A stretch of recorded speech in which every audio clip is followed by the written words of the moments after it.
Chris Sewall here, baseball card collector, investor, dealer in that order. Welcome everyone, PSA reveal video time here, and this was a 55 card modern order that I got back recently. These were sent in at the cheapest level. I forget what it's called at the moment, bulk modern maybe, but it was $19 per card. This actually came back fairly quick. I think it was 6 weeks or so turnaround time door to door. Maybe it was more like 8 weeks actually door to door. Every card I sent in, I was looking for a 9 or a 10 with two exceptions. I sent in two 94 Alex Rodriguez SPs that I thought did not have chance at 10s and were 8 or 9. So every other card I was looking for a 9 or a 10, or at least that was my prediction. Let's see how I did. From the same set as the Jeter 1993 SP Chipper Jones, that got a 9, and this is a super condition sensitive card, so that's actually a great grade for that card. Ohtani is Topps rookie pitching from 2018. That got a 10, so off to a decent start here with a 9 and a 10. And there are actually a bunch of Ohtani rookies, Topps rookies in this order. Aaron Donald rookie, 2014 Topps Chrome. This is an xfractor, and it got a 9. Would have really loved a 10 on that card, as I think Aaron Donald is sort of, locked in his all-time great status at this point. LeBron James, 2021 donruss optic fast break red prism. It's actually serial numbered out of 99 and got also got a 9. And that card has like 100 different parallels, so fast break red apparently is numbered out of 99. Jalen Hurts rookie 2020 Panini Mosaic. This is a Mosaic parallel and also gets a 9.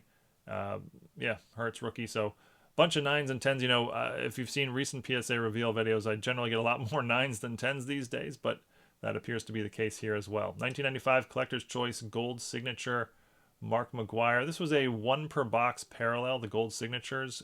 It's a very common set, 95 Collector's Choice, but the 1 per box parallels make it sort of interesting. 2018 Topps, another Ohtani rookie. This is a pitching and also gets a 9. So on a bit of a run of 9s here with 6 9s, only have one 10 so far. Another Aaron Donald rookie, 2014 Panini Prizm Red Power Prism. This is my first sort of less than a 9 grade. It gets an 8. And again, same situation. Would have loved a 10 on this. Aaron Donald, sort of his key rookies in a 10. That I feel like those are good sort of long-term hold cards. In a 9, not so much, and in an 8, even less so, obviously. Karl Malone autograph, 2013 Panini Prizm auto. This one got a 7, and looked this one over. I couldn't figure out why this got a 7, but there's going to be a few of those in every order, and here's one of them. 7, confusing to me. Again, I thought this was a 9 or a 10. And I couldn't really figure out why this would be less than a 9, let's say. But okay, next card is a 2017 donruss optic red, white, and blue. No, sorry, red and yellow prism Deshaun Watson rookie, and sent this order in before the as the season was starting. So Deshaun Watson didn't have not having a very good year. That card's probably going to go down as a loss. We'll go over a bunch of the financials at the end on some of the individual cards. Here's our second 10, 2018 Topps Chrome. Ronald Acuna rookie gets a Gem Mint 10. Justin Jefferson 2020 donruss optic. This is a purple shock prism parallel, and this gets a 10. And Jefferson got hurt this season, so his cards have all really come way down, unfortunately. Frank Thomas refractor from 2003 Bowman Chrome. This got an 8, and I don't really see much. Maybe it's a little bit off-centered left to right, but disappointing on the 8. This is the kind of card that will have a really, really low pop. So you can sort of set a high asking price, even if it doesn't have much in the way of comps to sort of defend that. 2018, another Shohei Ohtani rookie. This one got a 10. I think there was something like 9 Ohtanis in this order and all, but that's, I believe, the first 10 on an Ohtani. And here's a random Ken Griffey Jr. insert from 2000 Finest. It's called Ballpark Bounties. And this got a 9, and this is not an expensive insert. It really needed a 10, similar to like the Thomas. If it comes back a 10, it's a really low pop. You can set a really high asking price, but in a 9, probably not going to do very well in terms of, recovering grading fees and all that. Another one of these Ohtanis, second one there, and the second time that Ohtani got a 10. So PSA treating me well on the Ohtani rookies at least. Another Aaron Donald rookie, and not treating me well on the Donalds. Third straight non-10 on the Aaron Donalds. Just wanted one 10 on here. It's the second xfractor from 2014 Topps Chrome. Aaron Donald rookie, and I think we got 2 9s and an 8 so far on my nicer Aaron Donald rookies. Here's a nice Cal Ripken insert from 1998 Topps Stadium Club Triumvirate Luminous. It's a fancy looking die cut card, as you can see there, and that got a 9. That's actually a strong grade for that card. I imagine there's very, very few 10s, as it's the strange die cut makes it easily chipped and stuff like that. Jordan 1989 Hoops gets a 10. This is a card where it's basically a break even in a 9 and a nice bump in value in a 10, so got the 10 on that Jordan. Another Otani, here's a batting variation. This is Topps Update from 2018, another rookie and another 10. So the 10s all of a sudden doing well here, catching up a little bit. 7 10s and 10 9s so far, 3 cards less than a 9. And this sort of ratio is more or less actually in line with what my recent orders have been. I usually get more 9s than 10s on the cards I'm looking for 10s on, and then there's a few cards scattered in that just randomly got less. So nothing strange going on with this order so far. Another Otani and another 10. Pitching, 2018 Topps Update pitching, and it got a 10. Julie Fatty, so this is an interesting one. This has a very, very low pop count. This is going to be a loss in a 9, but in a 10, this sells for well over $100, and it's the kind of card you can buy for $1. So at $19, there's some upside there if you pull a 10. SGA 2018 donruss optic. This is a shock prism rookie and another 10. So SGA 10. That's probably a nice bump in value on that one. A 1997 finest Kobe Bryant. The second year card of Kobe, his base finest card, and it got a 9. That'll actually probably be a small profit in a 9. I think I sent 2 of those in. There's probably another one coming up in this order. 1996 Studio Press Pass Gold, Tony Gwynn. This card has a print run of 500 and another 9. Is again another card where it's more or less a break even in a 9, but a 10 would have been a really nice bump in value. Another Griffey insert, sort of random, and again another example of a big bump in a 10, more or less break even in a 9. Here I got the 8, so this is probably going to go down as a small loss on this Griffey here. And my 4th card getting less than a 9. And Alex Rodriguez is the 2005 Bowman's Best. I think it's a gold foil serial number out of just 25. And another card that gets a 9, because obviously going to be a really low pop count for a card numbered out of 25. Not a lot of Alex Rodriguez collectors out there, but there are some, and they probably don't have that card. Another Otani 10. Like I said, really hooking me up here on the Otanis. This is another 2000 Topps Update. The batting.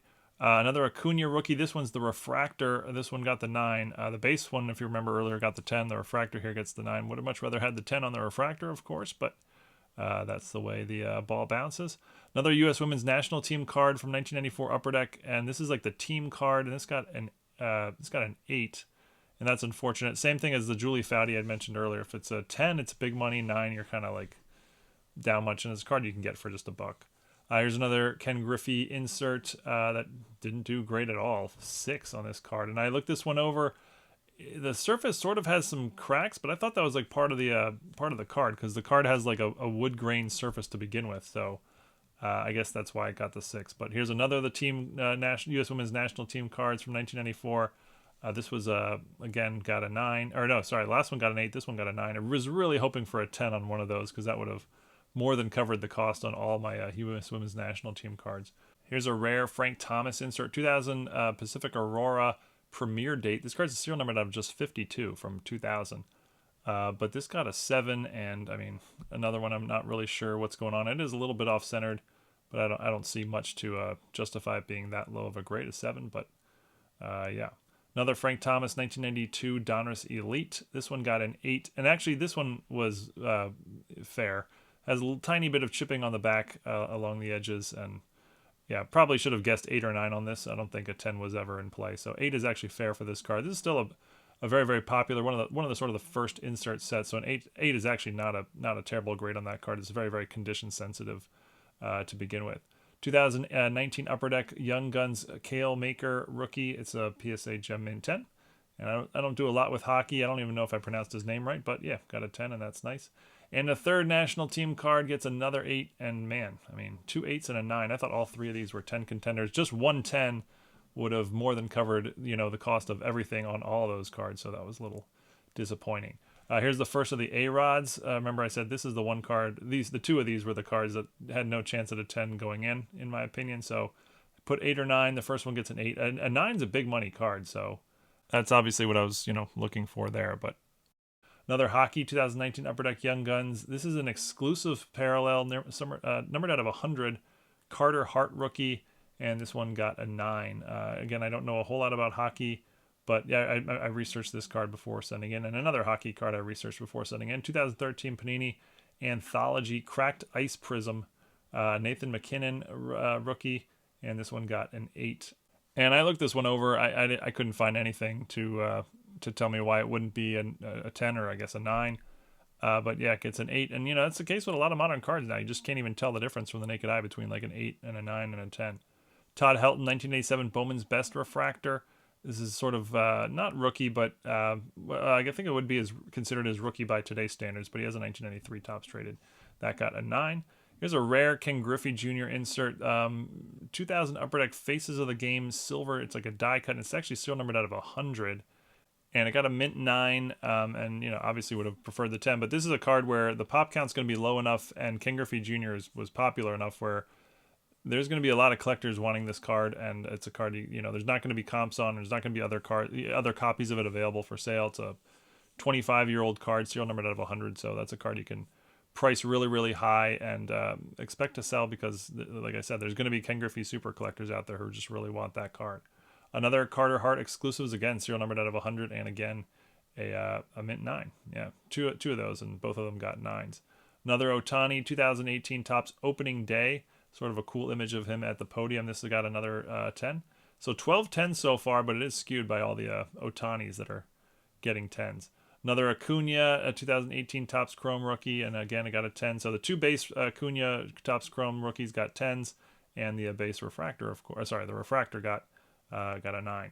Craig Biggio, 1997 Flair Showcase. This is a legacy collection. These are serial numbered out of 100. Sort of a rare insert from the late 90s there, and the Biggio got a 9. Biggio is a Hall of Famer, but sort of a low-end Hall of Famer, we'll say. 1997 Finest Refractor, Anthony Hardaway. This got an 8. And yeah, I mean, any sort of notable player from the 90s in basketball, if you have like refractors and things, these are cards that are in high demand around the world. So 8's not a great grade here, of course, but yeah, still probably worth getting graded for that card there. Another Kobe, remember the last one got a 9. This is 1997 Finest. This is his second year, and this one got a 10. So this is actually sort of a good representation of where, you got two cards, send them both in, and all you really need is 110. This will be, combined, the two will be a nice profit given that just one of them got a 10. Another Justin Jefferson from 2020 Panini Optic, and this one's the blue Hyper Prism. It looks similar to the Shock Prism we saw earlier, but it's actually a different parallel. This one got a 9. And again, Justin Jefferson injured for the season, so his cards are not exactly selling hot right now. 2020 Topps Chrome Black Cal Ripken, my boy. Autographs is gold refractor numbered out of 50.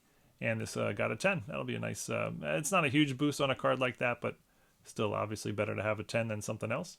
And the second A-Rod was a bit of a puzzler. This one got a 6. Remember, no 10 possibility for this going in, but I thought 8 or 9 was in play, and I couldn't see anything about this card to suggest it should not be an 8 or a 9. There was the tiniest bit of chipping on the back, but I mean it was super minor, so I don't know what was going on there. But yeah, the two A-Rods got an 8 and a 6.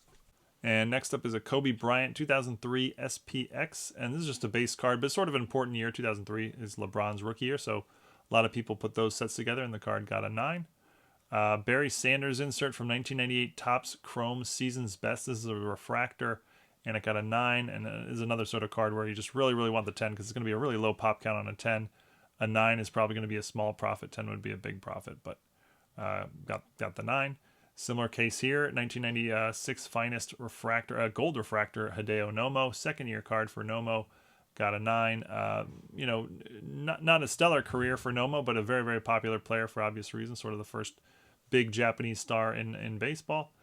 2018 Topps Chrome Shohei Ohtani. What do you know? Another 10 on my Ohtanis. I should have just sent in Ohtanis. Would have done a lot better on this order. But this is a Topps Chrome, so that one's worth a little bit more than the other Topps cards. And last card, sort of a random one. 2008 Topps Chrome Gold Refractor Jake Long. He's a offensive lineman, and I don't know that he's going to be a Hall of Famer, but he was a I don't know, something like a 3 or 4 time All Pro, but very sort of low supply, low demand card, which I'm a big fan of. There's got to be some collector out there looking for Jake Long rookies, and that's going to be basically one of his best ones possible in a PSA 9. So there's the count total. Out of my 55 cards, I got 16 10s, 26 9s, 9 8s, and four cards came back less than an 8. All right, let's run through the financials on some of the cards. Not going to do all of them because there were 55 cards in the order, and a lot of them were just basically break evens. But just going to show a few that sort of highlight, what I was thinking and what how things panned out. So the two A-Rods, 1994 SP rookies, sell for about $15 a piece raw. So there's about $30 in raw value of giving up. Grading fee was $19 a piece, but we're going to round up to 20 for these. It's actually probably a little more than 20 if you factor in shipping and insurance and stuff. But so we're going to call PSA fees $40 here. Now the value of these cards graded is only about $25. It's like $20 and $5 or something like that. So I lost about $45 by sending these in for grading, meaning my bottom line will be $45 less than it would be otherwise if I just sold them raw. And you can see 9s go for 150. So that was the target. If you get 1 9, and then it doesn't even matter what the other one grades, you would be up strong. But did not get a 9, got an 8 and a 6. So down $45 on the A-Rods. 1993 SP Chipper Jones. This is a card with a lot of grading upside value. Look at that. It's just a $5 card raw. You can find them all day for $5. Grading fees $20, and a PSA 9 is a $180 card. So that's $155 added to my bottom line. Now, this is a really, really tough card to get in a 9 because it's a very condition-sensitive set. But still, a 9 there is a nice increase in value. And even 8s, you basically break even if you get an 8. 8s are $30. I guess you're even up a little bit if you get an 8.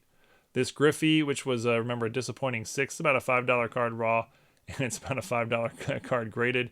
So I basically lost the grading fee. PSA 10s go for $80. I actually don't know what I was doing here. This is not a card that makes sense to send in given these numbers. The Kale Maker, again, I'm not even sure I'm pronouncing his name right, as again I don't know hockey very well, but this is actually one of my bigger hits in the order. It's about a $175 card raw, and it's about a $450 PSA 10. So added about $255 to my bottom line there. The Michael Jordan, here's another cheap card with some grading upside. You can buy this card raw all day for $1 or $2, and you can see PSA 10s go for $130. So I'm up $108 by sending this card in. Now you can see 9s only go for about 20, so a 9 is basically a break even or even a small loss. So you really need a 10 for it to make sense financially to send this in. But I mean, if you had 5 of these, let's say, and you sent all 5 in, and you got 1 10 and 4 9s, you'd be up because the 10 would add $100, and then the 9s would essentially be break even. So that's sort of one way to think of it. The Kobe's 1987 finest, the second year Kobe's got 1 9 and 1 10. This is about $15 a piece raw, and 10s go for 120, 9s go for 40. So it's actually very similar numbers to the Jordan we just saw. 9s essentially breaking even or so, and then a 10 has some nice bumps. So added $90 on the two Kobe's. Here's 3 examples of cards I basically just broke even on. I didn't even price them out, but these are cards where similar. Like 9s, when you factor in the grading fee, is going to basically be a wash, but you're sort of giving yourself the chance to hit a 10 on one of them or 2 of them or whatever. And the more of these you can send in, you break even on the 9s, and then you get some nice upside on the 10s. Here's 3 more examples, and this is a couple more 9s, and then I got that 110 on the Justin Jefferson. So without running the numbers on these, I'm going to guess that I basically broke even on all of these 9s, and then got some nice upside value on the Justin Jefferson. Although again, unfortunately, he's got injured while this order was with PSA, so his cards have dropped in value. But you get the point. Here's an example of what I'm talking about that did not work out. It's not as easy as I'm making it out to be. I sent in 3 of these. This card's, you can get this card for just $1, but 10s go for over $100. It's a cool card. 1994 Upper Deck U.S. Women's National Team card. You got Mia Hamm on there, another all-time greats, and they won the World Cup that year. But you can see I got a 9 and 2 8s, and there's just no value in the non-10s. Only $20 in total amongst the 3 cards here. So I was actually down $43 on this. I just needed 110 to be up nice, but did not hit it. So like I said, it doesn't always pan out, the strategy I'm talking about here. The Shohei Ohtani's sent in 9 in total and got 7 10s and 2 9s. PSA hooked me up on the Ohtani's for whatever reason. About $235 in raw value, $180 in grading fees, 9 times 20, and then about $700 in value now that they're in the PSA holder. So added $280 to my bottom line there. And the last card I'll go over is this Griffey, which was actually much better than I even thought. So I mentioned that, there's a lot of Griffey collectors, and that's true, and people like the sort of rare Griffey inserts during his playing days, especially when he was with the Mariners. and this card's numbered out of 100. It got a 9, and it's actually the first copy ever graded by PSA. It's surprising, but yeah, there it is. It's a pop 1 with none higher. It's the only copy ever graded at PSA. So this is a card I can really. There's going to be no comps on it, obviously. There's going to be no historical data on what it should be worth. I can set the market, and you know, if there's a Ken Griffey Jr. super collector who really wants this card, this is the only chance they'll have. So cards like this I like because, like I said, I can set the market and sort of run the show, if you will, as the seller. Here's sort of the best comp I could come up with. It's a Ken Griffey Jr. insert from 1 year earlier, also numbered out of 100, also a mint 9, and this sold for $1,200. So you know, a lot of potential in that Griffey card. But that's it for my latest PSA reveal. Hope everyone enjoyed. And as always, if you have any questions about anything, feel free to leave them in the comments and let me know what you thought. You know, like, did any of these cards, you know, make no sense to you as to why I would send them in? There were probably a few that fit that category, or you know, any cards you thought were particularly cool or whatever. Would love to hear about it. But appreciate everyone watching, and see you all again next time. Thanks, everyone.